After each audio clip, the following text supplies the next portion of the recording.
Ayan na, ang adventure. Biglang umulan, pagbaba ko rito, umulan. Nung pumasok, inulanan, bininyagan. Hindi, hinto yan. Sabi ni Edward, hinto raw eh. Ano, Edward? Hinto yan?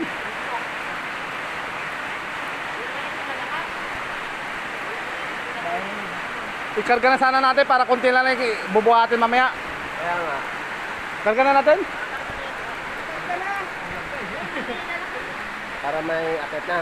O sabay-sabay na mamaya. Grabe. Pag huminto, pero ano na. Tutok eh. Okay, wala tayong mga ano. Ayan ang aming kapitan. Binaba. Wala, umulan.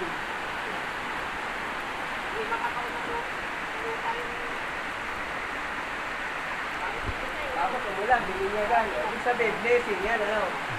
Edward, blessing yan, kaya umulan. Pagbaba, umulan. Pwede na sila nanay sumama sa linggo. Pinausap ko sila eh. Sabi ko kasi may matatanda. Ano, gusto sumama.